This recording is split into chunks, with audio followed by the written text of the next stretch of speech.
சத்தியத்தை அறிவீர்கள், சத்தியம் உங்களை விடுதலை ஆக்கும்.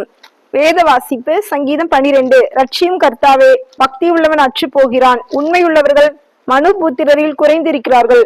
அவரவர் தங்கள் தோழரோட பொய் பேசுகிறார்கள். இச்சக உதடுகளால் இரு மனதாய் பேசுகிறார்கள். இச்சகம் பேசுகிற எல்லா உதடுகளையும் பெருமை பேசுகிற நாவையும் கர்த்தர் அறுத்து போடுவார். அவர்கள், எங்கள் நாவுகளால் மேற்கொள்வோம், எங்கள் உதடுகள் எங்களுடையது, யார் எங்களுக்கு ஆண்டவன் என்று சொல்கிறார்கள். ஏழை பாழாக்கப்பட்டது நிமித்தமும் எளியவர்கள் விடும் பெரும் மூச்சு நிமித்தமும் நான் இப்பொழுது எழுந்து அவன் மேல் சீறுகிறவர்களுக்கு அவனை காத்து சுகமாய் இருக்க பண்ணுவேன் என்று கர்த்தர் சொல்கிறார். கர்த்தருடைய சொற்கள் மண் குகையில் 7 தரம் முறுக்கி புடமிடப்பட்ட வெள்ளிக்குப்பான சுத்த சொற்களாய் இருக்கிறது. கர்த்தாவே, நீர் அவர்களை காப்பாற்றி அவர்களை என்றென்றைக்கும் இந்த சந்ததிக்கு விலக்கி காத்துக் கொள்வீர். மனுபுத்திரருக்குள் பொல்லாங்கு மேலோங்கும் போது துன்மார்க்கர் எங்கும் சுற்றித் திரிவார்கள். கர்த்தர் உங்களை ஆசீர்வதிப்பாராக. ஆமேன்.